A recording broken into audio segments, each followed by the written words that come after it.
Welcome back to the Plant-Based Podcast Asia. I'm your host Nick, and today I welcome you to another special episode. Why a special episode? Well, I've got some really nice feedback from you guys sharing about my personal journey, and because we're still at the very beginning of the new year 2024, I would like to share and talk today about growth mindset and why this is important, and also why this is even more important now than ever. Well, first of all, I believe with every new year there is like a new beginning.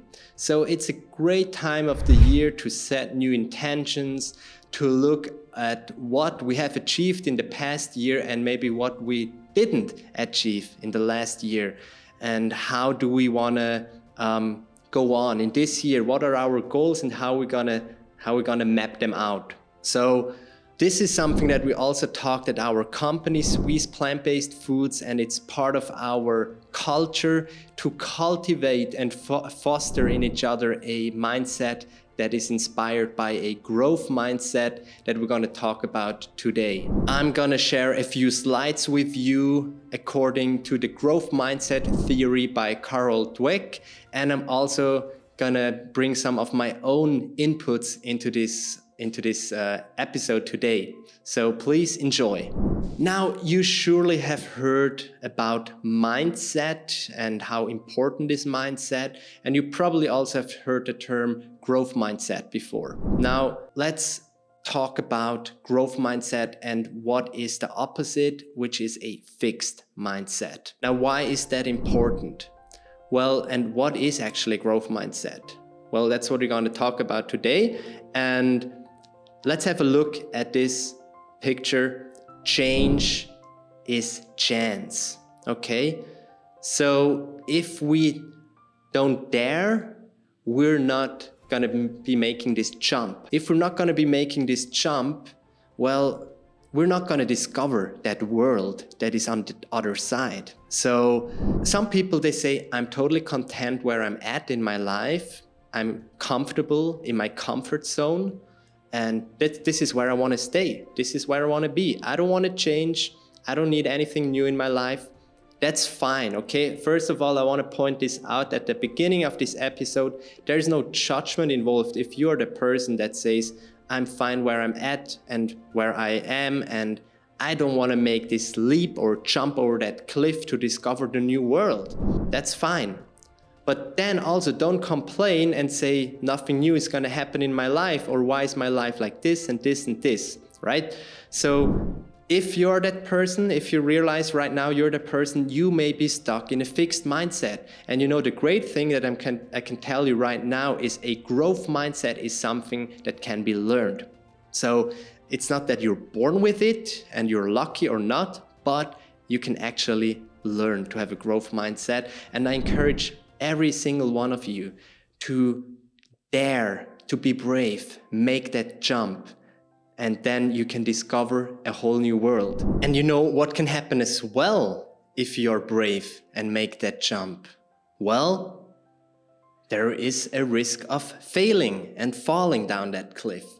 And I tell you now, actually, that is great, because if you don't fail, well, how can we learn then? So again, you may be comfortable where you are right now and say you want to be in that space of comfort, in that comfort zone, and that's fine. And the risk of failing there is almost zero, right? So if you're the person that doesn't want to fail or is afraid of failing, then stay there, and that's fine. But if you want to grow, then it's going to be inevitable to actually go beyond that comfort zone and to make that jump. Be brave, go out, fail, stand up, and do it again. And of course, learn from the mistakes, learn from the failures. There is some saying that goes like, a mistake will happen again and again until it has taught you the lesson that you need to learn. So let's better be a fast learner And if the mistake happens to us again, or if a situation in our life comes back at us again, that we thought like, well, I kind of have a déjà vu. I experienced that before. Now, why do I have to go through this again? Well, it's probably because you haven't learned the lesson yet that this situation is trying to teach you. So be aware. Now, let's dive a little bit into the fixed and growth mindset. And I want to ask you, first of all, do you believe are people born smart?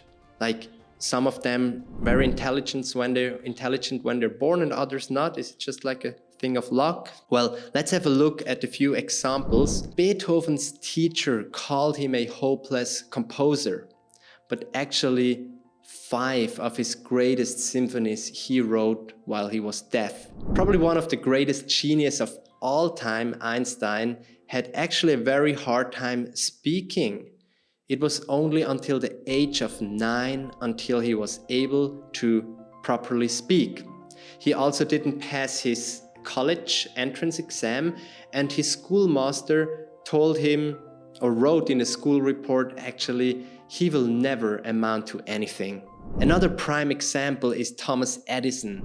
As a boy, his academic performance was so poor that he was told by his teacher that he was too stupid to learn anything. Now, are people really born smart?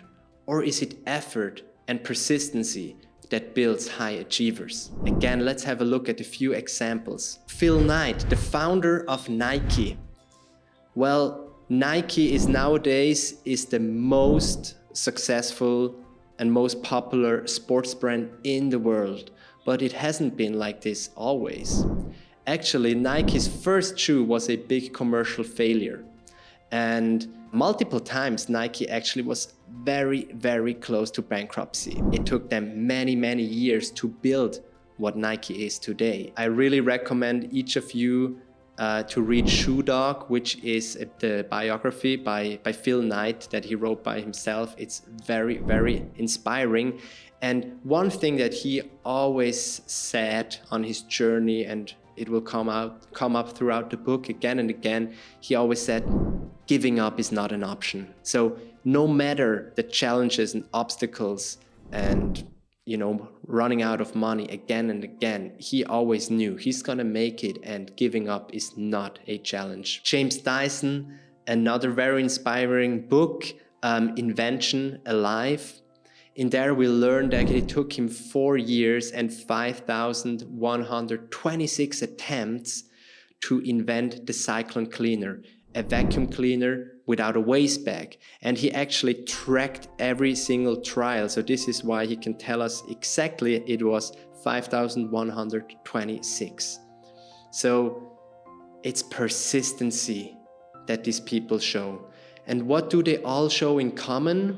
They all show a growth mindset in common. And now let's have a look at the theory between fixed mindset and growth mindset to get a better understanding of what this actually means. Now, if you look at the slide here, it says fixed mindset intelligence is static and growth mindset intelligence can be developed. I prefer to use the word potential rather than intelligence. I think it's a little bit a broader spectrum. So people with a fixed mindset, they tend to look, they try to look smart. They always want to make a good appearance and don't look dumb. But for people with a growth mindset, they don't care so much because they dare to ask questions, because they know by asking questions and by asking the right questions and the right questions to the right people, they can grow. And it doesn't matter how we look, because, well, we just want to learn. We have this curiosity innate in us. When it comes to challenges, people with a fixed mindset, they try to avoid the challenges versus embracing challenges with a growth mindset. This is why often people with a fixed mindset, they also may tend to cheat, to kind of get around it some way. And when it comes to obstacles, people with a fixed mindset, they give up easily. Where people with growth mindset, they show persistency, like we saw in the prime examples of Phil Knight, James Dyson, and all the others. When it comes to effort, people with a fixed mindset, they don't really believe that they have to do effort, or they see it as fruitless. Like, why do I have to put that amount of energy into something? Does it really gonna bear any fruit? They may be not inspired, give up easily, and again may tend to find ways to cheat, to go around it. Versus a person with a growth mindset knows that effort is necessary if we really want to master something. If we really want to become good or even a genius at something in life, well, we have to put effort into it. We have to learn, we have to fail, we have to ask questions, we have to try, and be persistent. When setbacks come, and yes, they will come, then just stand up and go on. And here on that slide, I also wrote down praise for ability versus praise for effort. And for the ones who have kids like me, it's important to understand, even though the mindset can be changed at any time throughout the life, and if you find yourself listening to this and realizing you may be stuck in a fixed mindset and feel inspired to change, well, that is great, and you can do that. And also it's important to understand that a big chunk or a big part of your mindset is actually being formed when you're a child. How are parents talking to you? Or how are teachers talking to you? What is the media saying to you? What makes you believe? And one thing when it comes to praise, it's important to understand that if we praise our kids for their ability, it may put them into a fixed mindset, versus if we praise them for their effort. So praising for ability is quite result oriented. So we're looking at how good is the score, or how good is my kid in doing this and this and that. Is it 80% correct, or 100% or 20%? Like we say, like, oh, great, you get this with this straight A's or whatever it may be. That sets an expectation in the child to themselves, because as a kid, the biggest heroes of a kid are the parents. And of course, that kid will seek that praise again, because kids are highly emotional intelligent, and they also seek that recognition from their parents probably. So if they fail in an exam, they might find ways to cheat, or they don't want to tell the truth because they're afraid of failure, and they're going to be put in that fixed mindset if we praise the kid for only their ability. But if we look at the effort that is being done, and we see that the person is trying, that is something worth pointing out. The trying, and also the failing, and asking the question, well, now we failed, what can we learn? What can we make better? How can we improve? And this will frame the mind of the child into a growth mindset, and it will be very beneficial for the kid later on in life. Now, we go to criticism. People with a fixed mindset, they tend to ignore useful negative feedback. They don't want to hear it because they may feel threatened by feedback. They may feel, well, someone is not satisfied with me. And again, it goes to the point that I just mentioned about growing up as a kid. If people give you feedback and say, well, this is bad, or why can't you do this better, or what, or even, well done, praised for the ability, might put them into this fixed mindset that also have them to handle criticism not very well later in life.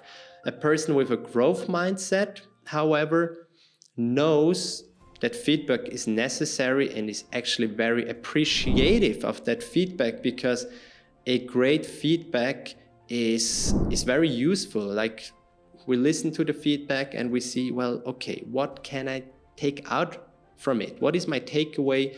And then how can I improve? And this last point is also very interesting about the success of others. And we often see in life that people feel threatened when we see other people being successful. Again, this is quite a fixed mindset perspective, because we may feel they're taking something away from us, and it's like a competition. It's thinking in the way of competition, left and right, very dualistic. Growth mindset is more thinking in terms of uniting, like how can we bring different forces together? How can we unite skill sets? Also in a company, very important, right? Because sometimes even this competition happens within the same company or within the same system or families or whatever the dynamic may be.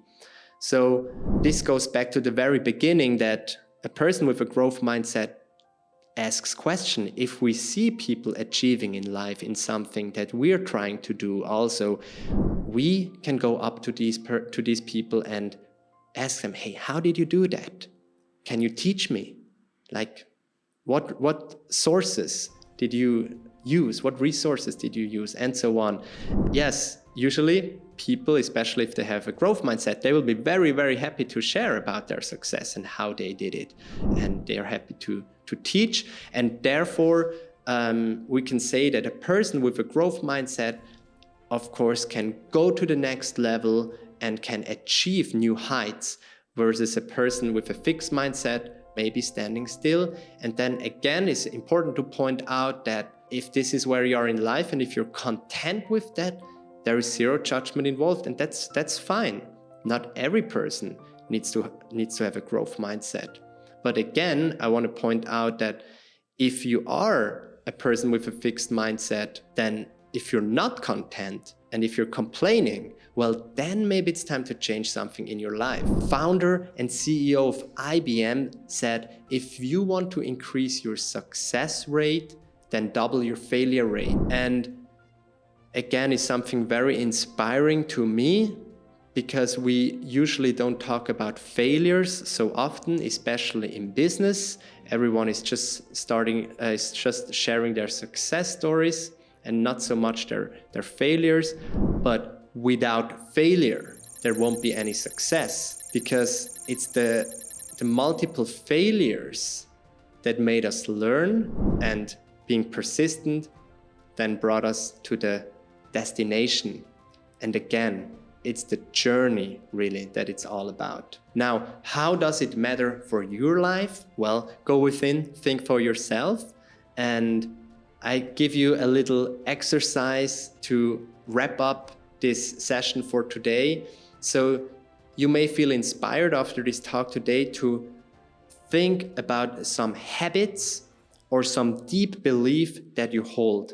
This may be, I'm not good at mathematics, or I don't think I will succeed at, or have troubles with, or I'm the best at, whatever it may be, or I'm afraid, whatever.